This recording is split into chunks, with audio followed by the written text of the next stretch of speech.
Good morning বন্ধুরা, এফি family with পূজা তোমাদের সকলকে স্বাগতম। বন্ধু তোমরা কেমন আছো? আশা করি খুব ভালো আছো, আমরাও ভালো আছি। এখন টাইম হচ্ছে 8:30, 8:30 থেকে ব্লগটি শুরু করছি। আর এদিকে চা তো হয়ে গেছে, তার চাটা খাই। আজকে হচ্ছে শনিবার, সোনা ঘুমাচ্ছে, চাটা খাওয়া দাওয়া করে চাটা খাই। আর চায়ের সঙ্গে কী আছে? চায়ের সঙ্গে আছে লুচি। উফ, লুচি অনেকগুলো লুচি আছে, কালকে একটু বেশি করেই লুচি করেছি যাতে আজকে টিফিনে হয়ে যায় ব্রেকফাস্টটা। এই জন্যই কালকে বেশি করে লুচি করা হয়েছে। তা এখন খাবো লুচি দিয়ে চা। তোমার দাদাভাই খাবে না, ও খায় না লুচি দিয়ে চা অতটা, ও শুধুই চা খাবে। আর সোনা যদি ঘুম থেকে উঠে যদি খায় তো খাবে। আর তো লুচি রয়েছে, অনেক লুচি রয়েছে। তা চলো লুচি দিয়ে চাটা খেয়ে নিই। এই দেখো চা, লুচি লুচি, আর এই দেখো লুচি।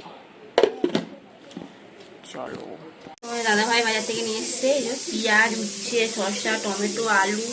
এদিকে আছে পটল, আর এদিকে আছে ঢেঁড়স, বেল, কুমড়ো, ডিম। আর এদিকে তো আমি তোমার মাছের ডিম নিয়ে এসছে, ডিমটা ধুয়ে ভেজে নিয়েছি। ডিম আলু তরকারি করবো মাখা মাখা। আর চিংড়ি মাছটা রয়েছে, চিংড়ি মাছটা এখনো বাছিনি, দেখি চিংড়ি মাছ দিয়ে কী করি। যাই হোক, আর প্রেসারে একটু আলু সেদ্ধও বসিয়ে দিয়েছি। ওই যে বন্ধুরা, মাছের ডিমের ঝোল করব। ঝোল বলতে ওই মাখা মাখাই করবো। যাই হোক, ঝোল থাকতে থাকতে মাছের ডিমগুলো দিয়ে দিলাম, কেন এটা তো ফুটবে।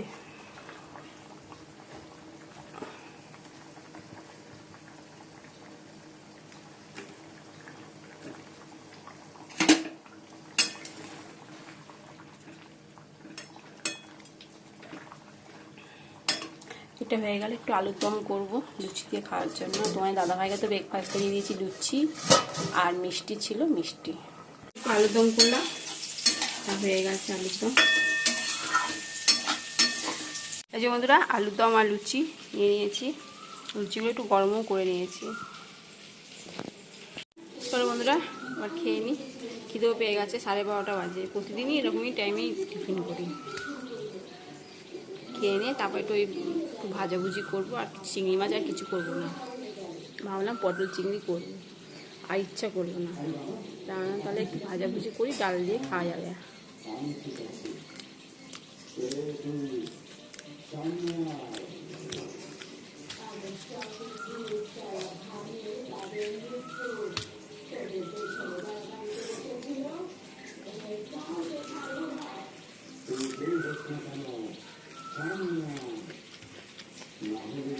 ঘরে খাচ্ছে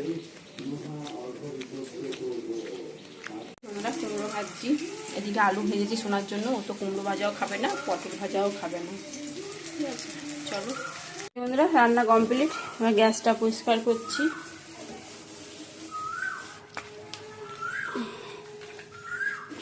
আর এই যে কড়াই, একটা কড়াই তো মেজে নিয়েছি, আর এই কড়াইটা আছে। তারপরে গ্যাসের শিটটা রয়েছে। এগুলো না প্রতিদিন সাবান দিয়ে মুছি না, তেল তেল হয়ে যাবে।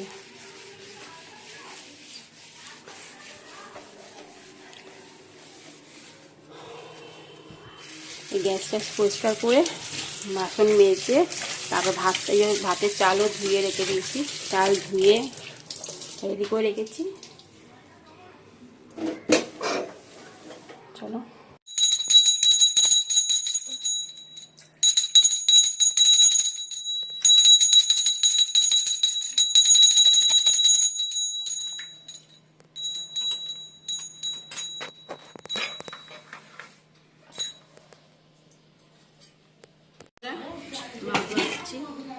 এখন বাজে তো 2:30। আর চলো, আর দেখলাম দুপুরে কি মেনু আছে।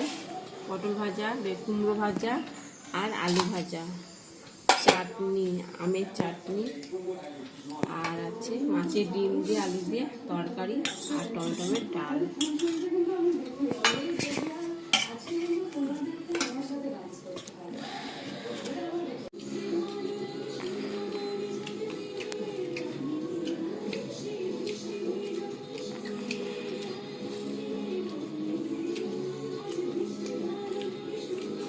এই যে বন্ধুরা, তোমার দাদাভাই বেলে পানা করেছি, আমি বললাম করতে হবে না, এমনি খেয়ে নাও। বলছে না পানা করেছে।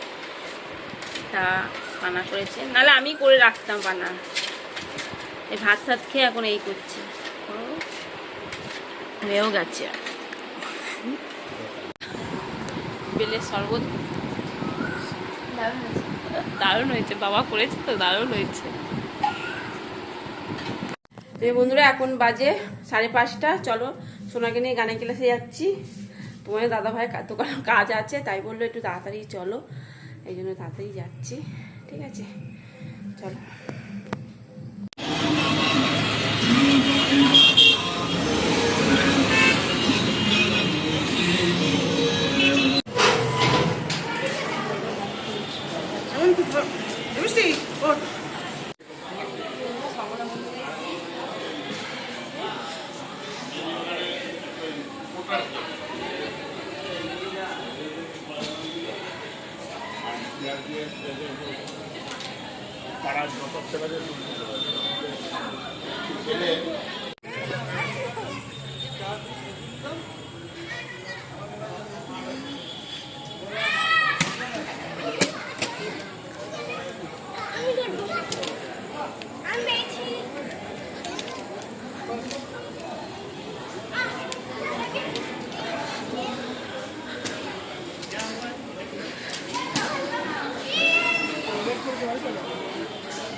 সোনাও ভিজে গেছে একদম, দেখো তোমার দাদা ভাইও ভিজে গেছে। বাইরে প্রচন্ড বৃষ্টি হচ্ছে, ও তো দেখো একদম ভিজে গেছে তোমার দাদা ভাই, সবাই ভিজে গেছি আমরা। বন্ধুরা এখন বাজে 10টা। তা তো খুব ভিজে গেছি, চুলগুলো শুকনো করলাম, পুরো চুল ভিজে গেছে। দিয়ে আবার ড্রাই মেশিন দিয়ে চুলগুলো শুকনো করলাম, সোনাও শুকনো করেছে চুলগুলো। তোমার দাদা ভাই শুধু মাথাটা ভেজিনি, যেহেতু হেলমেট ছিল তো এই জন্য মাথাটা ভেজিনি, আর আমাদেরই ভিজেছে আমার সোনা। যাই হোক, আর অনেক দিন পর সমলা মন্দিরে গেছিলাম, ভালো লাগলো বেশ। অনেক মানে আগে যখন শ্বশুরবাড়িতে ছিলাম যখন, তখন সামনেই তো প্রত্যেকদিন যেতাম সমলা মন্দির, প্রত্যেক দিন। সোনা ওখানে খেলাধুলা করতো মন্দিরে, অনেকটা তো জায়গা আছে, নাগ মন্দির ওখানে প্রতিদিন যেতাম আমরা। আর আমাদের না একটা টিম হয়ে গেছিলো, সবাই মিলে যেতাম, যে যা বাচ্চাকে নিয়ে, ছেলে হোক মেয়ে হোক, গিয়ে ওখানে আমরা বসে গল্প করতাম, আর ওরা বাচ্চা সব খেলাধুলা করতো। আরতি হয়ে যেত, প্রসাদ খেতাম, খেয়ে বাড়ি আসতাম। খুব ভালো লাগতো যখন ওখানে ছিলাম। তারপর তো এখানে চলে এলাম, এখানে এলাম তো 5-6 বছর হবে এখানে এসেছি। তারপরে তো যাই যখন কোনো অকেশন মানে হয়, যেমন মেয়ের বার্থডে, আমার বিবাহবার্ষিকী, তোমার দাদা ভাইয়ের জন্মদিন, এসব হলে পরে পুজো দিতে যাই। আর আর যখন ওখানে তখন তো প্রতিদিনই যেতাম। তারপর সকালেও পুজো দিতাম, যেমন অষ্টমীতে পুজো দিতাম।